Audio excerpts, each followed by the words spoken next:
Hello, everybody. This is Buddy Webb, Midland, Texas. This is a very interesting story. I just posted on my Facebook. It's kind of long for me to go over the whole thing, but to give you an idea, here's an older video I made of the dividing wall between my home and Home Depot by the alley, and you can see where they dug under this brick wall right here and poured this concrete. There's extra concrete right here, and then there's a longer video, and it's showing right where the tunnel is. That's where I showed Homeland, where I believe the tunnel was located, and I found it on Google Earth Maps coming from Home Depot, and then they poured concrete back there and all that. But anyways, here's the story. This is really interesting. Neighbor connected with the murder a month after I shot. In August 2014, my next door neighbor, Tulan Nguen, called the police and reported seeing a burglar in her home. I'd been shot in January 2012 with burglar alarms going off, and my first report of a burglary was in November 2010. I heard somebody in my home today, as these crimes have never stopped. I was told the previous owner of this home was telling his friends about repeated burglaries before he died in 2008. That was Mike Lawn. Tulan's home is to the west of mine and has the leftover man-sized tunnel pot in the front yard and a pile of red bricks in the backyard that she said came from the Home Depot dividing wall behind our house. I just showed you that. I found what I believe shows where a tunnel was coming from under that wall and a missing row of bricks. That's shown in this video. She had also told me that the burglar said something to her about her late husband. I told the police that were at her home that day about the repeated burglaries at my home. They didn't seem to care. Tulan told me that the police matched fingerprints found on her window to a guy that lived across the street at 3811 Fair Circle. This was the Martin house at the time. They had lived in this cul-de-sac for a long time but moved after this happened. I later saw where a guy named Joe Martin, who I believe lived in that same home, was sitting in a car where a murder happened, and this was about a month. This was about a month after I was shot with my phone lines cut, so I wondered if that murder had a connection to the failed murder attempt on my life. I was told there were 4 3-bedroom, $1 million underground homes, and obviously one of them is located in my backyard. I believe another one may be located in an empty lot around the corner, which is directly across the street from that 3811 Fair Circle, used to be the Martin home. And here's the news story that was in the Midland Reporter Telegram. Midland man suspected of murder allegedly admitted to gunning down a 39-year-old man, etc., etc. Here we go. MPD officers were dispatched 600 block of West Nobles in reference to a gunshot victim. Officers arrived at the scene and observed a witness, Joe Martin, standing at the door of a Mazda, buckled and with a gunshot wound to his head. Martin told investigators he was the passenger in the vehicle and an unknown man shot going after a brief conversation, according to Brown's affidavit of probable cause. And here, let me show you some of the comments that I put in there. It'll take a while. This was an email that I sent myself in 2014 about Tulan. Called me this morning. I went to her home, visited. She told me the police talking to her yesterday, and they are looking for a guy who lives at the Martin address. And we talked about the many things, including her ex-husband. I asked about the big piles of dirt on her property, which may have come from under my home, but she didn't know where the dirt came from. I asked her about the man-sized tunnel pipe, but she said it just showed up one day before I moved here. I asked her about the red bricks in her backyard, and I took pics of them. She told me that her ex-husband got them from the wall construction behind her homes. That's what I was showing you in that video. Okay. Tulan's the one that, that, like I said, they broke in her house. This is not the rude neighbor where I believe that suspected tunnel entrance was in his backyard. That's another video, if you remember. That's on the other side. My first report for burglary was November 9, 2010. Okay, I'm going to show you, and I tagged the Midland Police Department on that.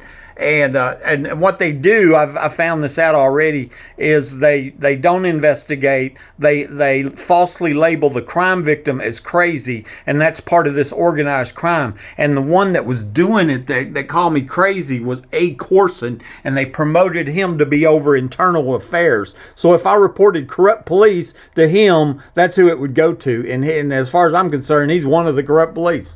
On the second report for a burglary, January 2011, and this time I was full blown 1096 or crazy. Once again, Corson, same guy. Also, Michael Chandler was here. That's the husband of April Chandler, one of the secret polices. You know, here complainant is holding his 9mm in closet with a shotgun, scared to death. I mean, I'm telling you, I had people in my home, and that was the first time I heard somebody in my attic. You know, and they go, "Oh, he's crazy." Ha ha. They're not telling you about all the 50 other homeowners reporting people in the attic, you know, and they can't deny it. I recorded off the police scanner before they blocked the scanner from the public, you know, listening to them. Okay. A year later, I was ambushed and shot by somebody under my home with my phone lines cut and burglar alarms going off the attic. Midland Police Department tampered with the evidence, lied on the police reports, called me crazy to cover up this capital crime that left me crippled for life. And it was, you know, they didn't know that the nurse was documenting what I was saying at the hospital. And like I say, the alarms kept going off, the sirens kept going off. But the police officer there, Detective Rosie Rodriguez, but he said he was logging up for a night, knocked his gun over and shot himself. That's literally what she wrote, you know, but she didn't know that the nurse had documented what I was telling them. You know, they were just covering up this, you know, these capital crimes is what they're doing. They're involved in organized crime and racketeering. So I was told the previous owner of this home was telling his friends about repeated burglaries before he died in 2008 at 27 years old, you know. And this was a note I got, you know, he's got a friend that was a friend of Mike. He felt like people were in his house, how he knew people were in his house. He was telling his friends that people were in this house. I tried to get the police reports for that time and was denied access by the city of Midland and Texas Attorney General Greg Paxton. They won't show me the police reports for when I believe Mike Lawhon was killed at this house, and he was reporting the same crimes that I've been reporting over and over and over again. Okay. This is Tulan's home, and I'm going to show you that tunnel pipe that's right there. You see it there? This is a video I got. Okay, and it's big enough that a person can crawl in there.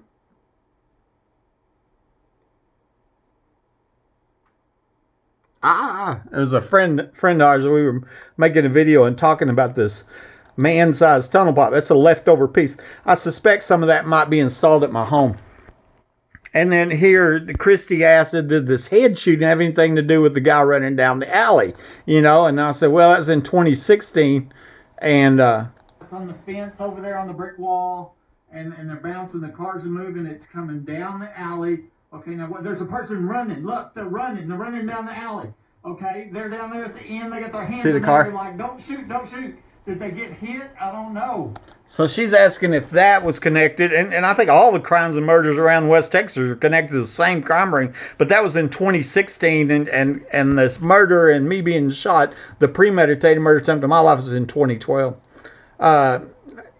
We went on, that was more discussion, and then she was talking about, she was the one that recognized that when the guys come to my house and said they had a lost phone that was tracking to my phone. And I told them, you know, I just made a video of burglar alarms going off in my attic. And then while I'm talking to them, I had the recorder going. There's somebody in the background screaming help. And that's what this video about. See if I can make sure it's turned up.